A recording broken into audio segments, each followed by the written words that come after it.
कल पहले मैच में अगर बात करें नेपाल वर्सेस नामीबिया जो मैच यहाँ पर रहा तो वहाँ पर कहीं ना कहीं नामीबिया ने एक आप कह सकते हैं कि एक लो स्कोरिंग गेम जो है कहीं ना कहीं अपने नाम किया। कुछ दिक्कत उन्हें भी हुई लेकिन अपने नाम किया। और नेपाल की जो बैटिंग परफॉर्मेंस है वो काफ़ी ज़्यादा ख़राब रही थी अगर पहले मैच की बात की जाए। उसके बाद अब चले अगर इस सेकंड मैच में इस राउंड के तो वो होने वाला है नीदरलैंड्स वर्सेस नेपाल। ये दो अलग अलग चीज़ें हैं। एक अगर आप देखेंगे तो नेपाल को कहीं ना कहीं इस मैच में कम करना है। अगर इस राउंड पे कहीं ना कहीं और अच्छी जीत दर्ज करनी होगी उन्हें, क्योंकि पहले मैच में एक खराब बैटिंग परफॉर्मेंस के बाद यहाँ पर उठकर कम वो किस तरह से कर रहे हैं ये देखना होगा। और बात करेंगे हम नीदरलैंड्स की जो कहीं ना कहीं पहली बार अपने उस cricket world cup league super league के सर्कल के बाद वर्ल्ड कप वगैरह के बाद कहीं ना कहीं यहाँ पर अब पहली बार हमें देखने को मिलेगी क्रिकेट वर्ल्ड कप लीग 2 का अपना पहला मैच खेलते हुए। तो उनकी परफॉर्मेंस एस्ट्रेट के खिलाफ किस तरह से होती है ये देखने वाली बात ज़रूर होगी।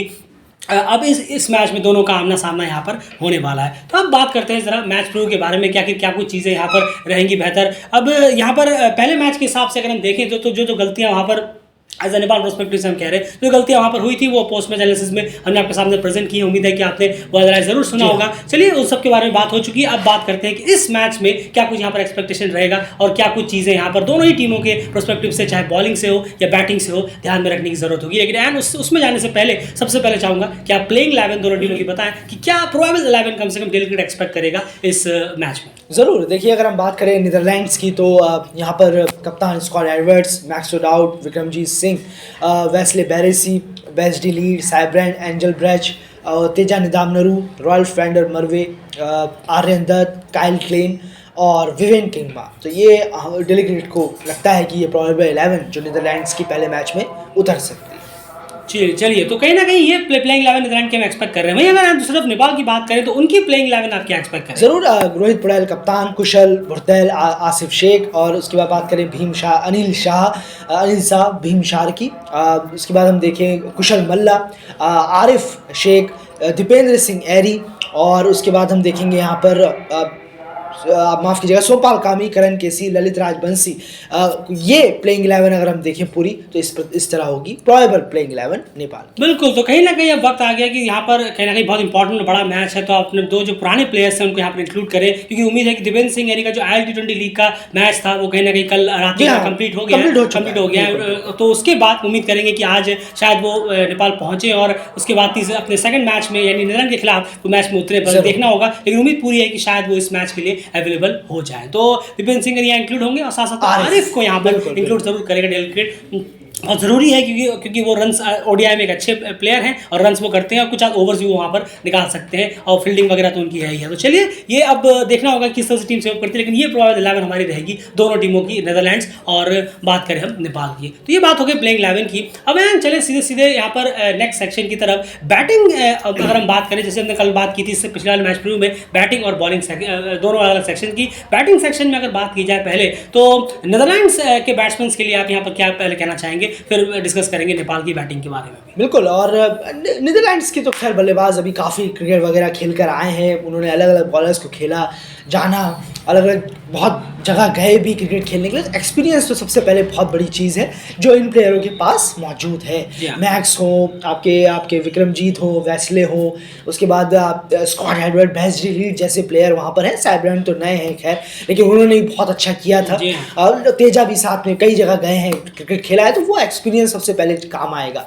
वहीं पर लेफ्ट आर्म स्पिनर्स के खिलाफ कैसा गेम प्लान रहेगा बल्लेबाजों का नीदरलैंड्स की, ये देखना होगा, क्योंकि ललित राजबंशी और आपके कुशल मल्ला जो है वो बहुत बेहतरीन इस वक्त बॉलिंग करा रहे हैं। दोनों अपनी टीम के लिए विकेट्स भी निकाल रहे हैं, इकोनॉमिकल भी काफ़ी रह रहे हैं। तो ये देखना होगा कि किस तरीके से जो स्पिनर को, खासकर लेफ्ट आर्म स्पिनर्स को टैकल करती है यहाँ नीदरलैंड, क्योंकि स्पिनर्स में हमने देखा है काफ़ी वीक नज़र आती है नीदरलैंड्स की बैटिंग लाइनअप। तो देखना होगा, और वो भी लेफ्ट आर्म स्पिनर्स है तो और ज़्यादा यहाँ पर मुश्किलें बढ़ेंगी नीदरलैंड्स के बल्लेबाजों के लिए। कैसे कॉप अप करते हैं इस चैलेंज से ये ज़रूर देखना होगा। स्कॉट एडवर्ड्स ही हैं जो काफ़ी अच्छा खेलते हैं, पर बाकी बल्लेबाजों को कुछ प्लान, कुछ ढंग से कुछ रन्स निकाल कर प्रॉपर वे में बॉल्स की मेरिट पर खेलना होगा जब लेफ्ट आर्म स्पिनर बॉलिंग कराएं। बिल्कुल, तो ये कहीं ना कहीं नीदरलैंड्स से रिलेटेड यहाँ पर रहेगा कि स्पिनर्स को कितना रहेगा। और सबसे बड़ी बात यह है कि नीदरलैंड्स की तरफ अगर हम देखें तो मेरे ख्याल से एक ही है जो विक्रमजीत सिंह है, वो लेफ्ट हैंडेड बैट्समैन है। बाकी जो राइट हैंड बैट्समैन, तो आप जो ऑफ स्पिनर्स अगर बॉलिंग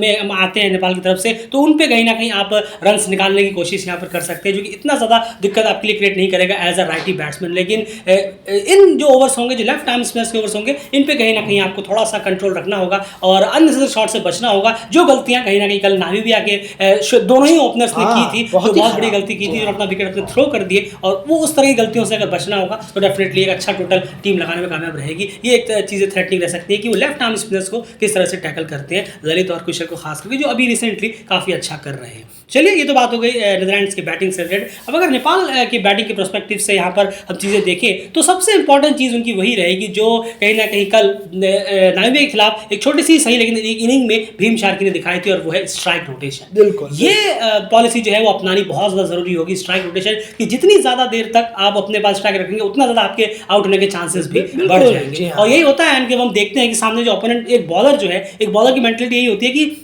एक ही बैट्समैन मेरे सामने जितना ज़्यादा गेंदों तक रहे उतना बेहतर है, क्योंकि वो अगर एक बॉल में उन्हें मात दिलाते हैं तो दो तीन बॉलों तक कम से कम प्लान करके रखते हैं कि इस बैट्समैन को मैं ये बॉल रखूंगा या ये बॉल रखूंगा, ये उनके माइंड में चलता है। तो वो हमेशा एक बॉलर यही चाहता है कि एक ही बैट्समैन मेरे सामने ज़्यादा रहे। अगर ज़्यादा स्ट्राइक रोटेट होता है तो उनका कहीं ना कहीं उनका जो प्लान्स होते हैं उन्हें कहीं ना कहीं चेंज करने पड़ते हैं, क्योंकि बैट्समैन दोनों का खेलने का तरीका अलग होता है। नहीं, बिल्कुल, और बॉलर्स नहीं चाहते ये। अमूमन हम देखते हैं बॉलर्स क्योंकि थोड़ा फोकस रहते हैं बल्लेबाज पर, जैसे हम देखते हैं कि जैसे मान के चलिए वार्नर का जो रिकॉर्ड है ब्रॉड के खिलाफ, कैसे करके रिकॉर्ड है टेस्ट मैच में, अगर आप देखेंगे वो चलते भी नहीं है उनके सामने। तो होता है एक बॉलर एक स्पेसिफिक बल्लेबाज को लेकर कुछ प्लान बनाता है, कुछ करता है मैच से पहले भी और मैच के बीच में भी, तो वो चीज़ें तोड़ने की ज़रूरत है नेपाल के बल्लेबाजों को। बिल्कुल, तो क्लियर है कि जब यहाँ पर स्ट्राइक रोटेट आप अगर करें तो बहुत बेहतर रहेगा। इस पॉलिसी को अपनाना पड़ेगा इस गेम के लिए, क्योंकि अब एक और पहले ही ऐसे अच्छी नामीबिया ने कहीं ना कहीं मात दी है, और इस गेम में भी आपको कहीं ना कहीं टफ कॉम्पिटिशन यहाँ मिलेगा नीदरलैंड की तरफ से।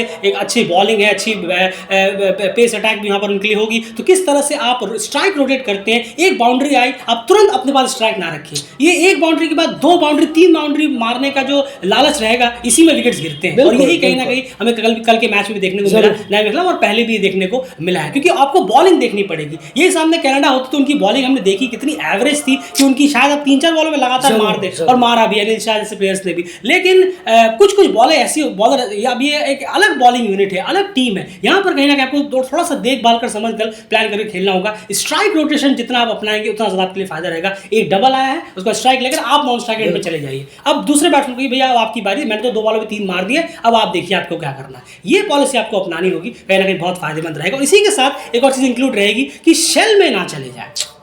ओवर शेल में अगर आप चले जाएंगे तो कहीं ना कहीं बहुत ज़्यादा दिक्कत टीम के लिए हो जाती है। और हम कल भी देखें अगर, और शेल का मतलब ये नहीं कि आप मतलब खराब शॉट्स खेलकर उसे गंवा दें। अब शेल में भी आप देखिए कल नेपाल की टीम ने उसमें अपने होम ग्राउंड पे ही 41 ओवर करीब बैटिंग की और रन महज 132 रन लगाए। बिल्कुल, तो ये भी कहीं ना कहीं बहुत शेल में जाना हो गया, क्योंकि इतना ज़्यादा अगर शेल में जाएंगे तो अब ऐसा नहीं कि 41 के 41 ओवर ही नामीबिया ने बड़ी आउटस्टैंडिंग बॉलिंग कराई थी। अरे नहीं, ऐसी बात नहीं, बिल्कुल ऐसी बात नहीं है। देखिए 6 बॉलों में से 4 बॉलें अच्छी हो सकती हैं, 2 बॉलें खराब हो सकती हैं। हाँ, जब आप एक पार्टनरशिप बिल्डअप कर रहे हो तो थोड़ा वक्त लग जाता है, कोई बात नहीं, लेकिन जब आप पार्टनरशिप बिल्डअप कर चुके हो उसके बाद गियर को बदलना भी पड़ता है।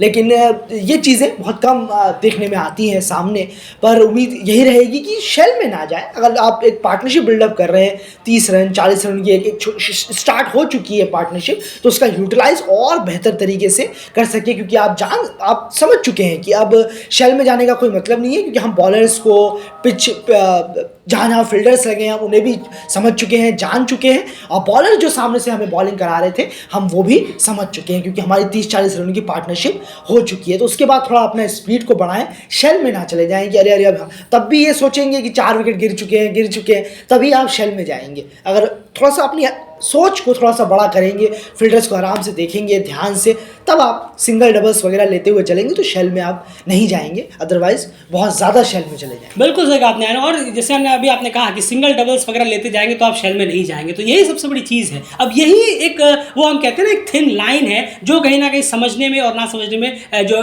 प्लेयर्स हैं कभी कभी दिक्कत करते हैं। अब शेल में ना जाने का मतलब ये नहीं कि आप कुछ भी शॉट खेलें और या फिर अटैक करना चालू कर दें। शेल में लाने का मतलब ये है कि आप सिंगल्स लेते रहें। सिंगल्स लेते रहेंगे तो ऑटोमेटिकली जो स्कोर बोर्ड है वो मूव करता रहेगा और उससे ऑटोमेटिकली जो आपके ओपोनेंट बॉलिंग है उन पर प्रेशर आएगा ही आएगा। वो कहेंगे भैया ओवर्स तो हो रहे हैं लेकिन रन्स भी साथ साथ में बनते जा रहे हैं। ये चीज़ बहुत इंपॉर्टेंट है। अब 40-41 ओवर बैटिंग करने के बावजूद भी अगर 132 रन बनते हैं, खास करके जब आप पहले बैटिंग कर रहे हो, तो फिर कहीं ना कहीं ये बहुत ज़्यादा शेल में जाना हो जाता है। ये शेल को तोड़ने का ये एक तरीका है कि आप सिंगल्स लगातार निकालते रहें, डबल्स निकालते रहें, रिस्की शॉट्स कम खेलें, लेकिन फिर भी आपका रन रेट जो है वो काफ़ी पॉजिटिव और बेहतर रहे। इसे कहते हैं प्रॉपर 50 ओवर बैटिंग, बिना कोई रिस्क शॉट लिए भी अपने रन रेट को लगातार बेहतर बनाए रखना। ये बात हो गई बैटिंग लाइनअप की, दोनों टीमों से रिलेटेड अगर बात करें। एंड बॉलिंग की अगर मैं बात करूं यहाँ पर, तो नीदरलैंड्स के बारे में बॉलिंग में आप क्या कहना चाहेंगे? नहीं, ज़रूर बहुत एक्सपीरियंस है, खेला है, खासकर पेसर तो इतने एक्सपीरियंस नहीं है नई बॉल से।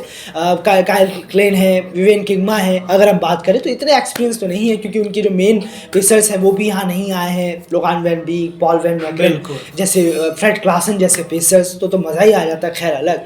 लेकिन नहीं है तो चलिए कोई बात नहीं, अब इन्हीं के साथ काम करना होगा। नई बॉल से यूज़ करें, यूटिलाइज़ करें।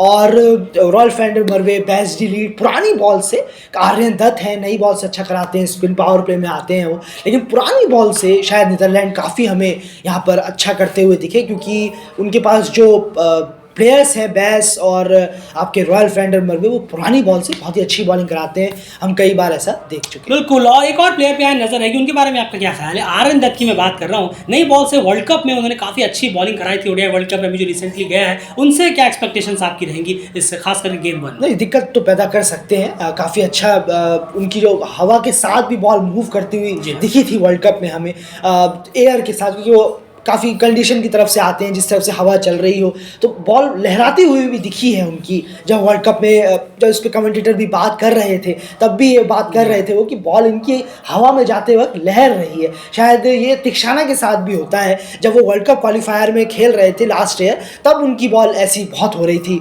हवा में काफ़ी लहर रही थी। बॉल स्टम्प टू स्टम्प बहुत रखते हैं आर्यन दत्त, बहुत ज़्यादा रखते हैं। उनके मोस्टली विकेट्स जो हैं वो स्टम्प टू स्टम्प है, या तो एलबीडब्ल्यू है या बोल्ड है या कीपर का कॉट है। बहुत बेहतरीन उनकी लाइन रहती है, बस देखना होगा कि इस मैच में क्या करते हैं। बिल्कुल, तो ये कहीं ना कहीं एक्सपेक्टेशंस रहेंगी बॉलिंग रिलेटेड अगर हम बात करें तो। चलिए अब वहाँ पर वही अगर दूसरी बात करें नेपाल के बारे में, तो नेपाल के बारे में यहाँ पर क्लियरली रहेगा जो हमारा जो पॉइंट है वो है सीधे स्पिनर्स की तरफ। जो लेफ्ट आर्म स्पिनर्स उनकी, जैसे हमने कहा कि नीदरलैंड्स की टीम में लेफ्ट हैंड बैट्समैन इतने नहीं है, शायद विक्रम ही एक है, और जो मेनली बैटिंग की हम बात कर रहे हैं राइट बैट्समैन है, तो यहाँ पर कुशल मल्ला और लेफ्ट आर्म स्पिनर्स की हम यहाँ बात कर रहे हैं। उनका जो रोल है वो बहुत ज़्यादा इंपॉर्टेंट हो जाएगा। और आपके जो ओवर्स है, आप जितने 10 ओवर तो ललित के गारंटीड है, और कुशल के भी जितने ओवर्स होते हैं 7 या 8 या 6, जितने भी उनके ओवर्स होते हैं, मान के चलिए सब मिलाकर 16-17 ओवर में मान के चलता हूँ 16 ओवर। ये जो आपके 16 ओवर्स है, ये 16 ओवर्स में बॉल 1 से बॉल लास्ट तक, यानी एक पहले ओवर की पहली गेंद से 16वें ओवर की आखिरी गेंद तक, इसके आपकी बॉलिंग के साथ साथ आपके वेरिएशन जो भी आप प्रेजेंट कर सकें, उसके साथ साथ आपको कहीं ना कहीं यहाँ पर एक एग्रेसिव फील्ड प्लेसमेंट भी लगाने की जरूरत पड़ेगी। जो आप मुझे समझा रहे थे, आप उसे बेहतर के समझा पाएंगे, इसलिए चाहूँगा आप ही उसे समझाएं और वीडियो कंक्लूड करें। जरूर। देखिए, अगर हम देखेंगे जब प्लेयर आ रहे हैं ललित या कुशल मल्ला, तो कोशिश करें कि शॉर्ट कवर रहे या फिर आपके मिड विकेट रहे, स्लिप रहे और बैकवर्ड पॉइंट रहे, ताकि आप ड्राइव कराने का कोशिश करें। बहुत अच्छा बॉल रहता है, आगे खिलाएंगे, बहुत मुश्किल होती है। पैर, मैंने कुछ टाइम पहले भी ये कहा था कि पैर निकालना पसंद नहीं है बल्लेबाजों को। बहुत टैलेंट चाहिए पैर निकालने के लिए, और स्किल चाहिए बहुत ज़्यादा जब आप पैर निकालते हैं। तो सच में स्किल चाहिए। अगर आप सोच रहे होंगे कि ये नहीं, ऐसा नहीं है, हर बल्लेबाज ये कर सकता है, बिल्कुल नहीं, उसके लिए बहुत मेहनत चाहिए होती है। वो एक आध शॉट जाना और उस पे कंसिस्टेंसी दिखाना, दोनों में बहुत फर्क है। आप स्मिथ को ही उठाकर देख लीजिए, उनका 2000 पिछले का दौरा इंडिया का और इस बार का इंडिया दौरा, जमीन आसमान का फर्क है। पैर हिलता ही नहीं है, कहाँ चले गए हैं जो वो। लेकिन आप वहीं पर आप किसी और बल्लेबाज, विराट कोहली को देखेंगे, आप उनका पैर देखिए, क्या मूव करते हैं, क्या उनका फिट मूवमेंट है, आउटस्टैंडिंग रहता है। तो यही सब चीज़ें हैं लर्न करने की। तो ललित और कुशल मल्ला को ये करना होगा कि जितना हो सके बैकवर्ड पॉइंट, शॉर्ट कवर, आपके मिड विकेट आगे रहे, शॉर्ट मिड विकेट रहे, या और स्लिप ऑन रहे। स्लिप ऑन रहना बहुत ज़रूरी है और ये सब प्लेयर्स रहना, एग्रेसिव रहेंगे तो बहुत बेहतर होगा। बाकी तो खैर अच्छा कर भी रहे हैं ये दोनों, लेकिन एक प्लेसमेंट ये रहेगी क्योंकि बल्लेबाज भी कुछ चीज़ होती है। क्या पता उस दिन बल्लेबाज आपके हावी रहे तो ये प्लान शायद वर्क कर सकता है। बिल्कुल, तो यही ना कहीं इतना सिंपल सा रहेगा कि बैट्समैन के बाद एक ऑप्शन कम हो जाएगा, वो है इतनी आसानी से सिंगल निकालना और इस तरह की अटैक फील्डिंग पोजीशन ड्राइव कराने को लेकर कोशिश करें ताकि कैच करें और उस जगह पर आपकी फील्डिंग प्लेसमेंट होगी तो डेफिनेटली अगर फील्डर्स ने अच्छी फील्डिंग की है तो डेफिनेटली वो कैच आपके हाथ में आ सकता है और मोमेंट और बनेगा। फिर जब वो ड्राइव करेंगे तो ड्राइव में एक तो शायद कवर्स की तरफ उनके पास कैच तो जा ही जाए, बैकवर्ड पॉइंट है, स्लिप ऑन, उसके बाद स्लिप ऑन, तीन ऑप्शन आपको खुल जाते हैं। अगर बैट्समैन का एज भी लगा तो भी आपका फील्डर वहां पर रेडी है उस कैच को लपकने के लिए। और लेग साइड की तरफ अगर वो ग्लांस करने जा रहे हैं तो भी कहीं ना कहीं वहां पर मुश्किल हो जाता है। जब आप ऑफ साइड की तरफ बॉल डाल रहे हैं, उसको ऑफ की तरफ मारने के लिए कह रहे हैं तो लेग साइड में कहाँ, वो तो पूरा या तो बॉल खड़ी हो जाएगी, कीपर या बॉलर कैच कर सकते हैं। स्वीप मारना वो बहुत मुश्किल हो जाता है, ऑफ साइड में जाके स्वीप मारना ये बहुत टफ है। और अगर बॉल बाहर की तरफ, जैसे हमने कहा बाहर की तरफ निकल रही है तो स्वीप मार रहे हैं डेफिनेटली शायद खड़ी हो, कभी कभार हो जाता है कि स्वीप में बॉल चली जाती है। खैर ये बात है, तो ये कहीं ना कहीं कुछ स्ट्रैटेजीज के बारे में हम कह रहे थे इस बैटिंग और बॉलिंग यूनिट में दोनों टीमों से रिलेटेड। फिलहाल इस मैच शुरू में इतना ही। और पेसर्स की जहां तक बात है नेपाल की, तो डेफिनेटली कोशिश उनको पूरी जारी रखनी पड़ेगी कि नई बॉल से जितनी ज़्यादा विकेट वो निकाल सकते हैं। हमारा जो हर बार का रहता है वही इस बार भी हम कहेंगे, नई बॉल से विकेट्स निकालना बहुत ज़रूरी होगा वरना बहुत ज़्यादा प्रेशर पड़ जाएगा बीच के स्पिनर्स पे, खास करके लेफ्ट आर्म स्पिनर्स पे, क्योंकि सामने नीदरलैंड्स के राइट हैंडेड बैट्समैन जो है वो काफ़ी ज़्यादा हो जाते हैं। देखना होगा कि सोमपाल करन किस तरह से नई बॉल से ज़्यादा विकेट निकाल पाए, उतना टीम के लिए बहुत ज़्यादा फायदेमंद रहेगा। फिलहाल इस मैच में इतना ही। मतलब नई डेलीगेट चैनल के साथ सारी अपडेट्स लगातार आप हमारे कम्युनिटी टैब में जाकर जरूर चेक कर सकते हैं। बाय।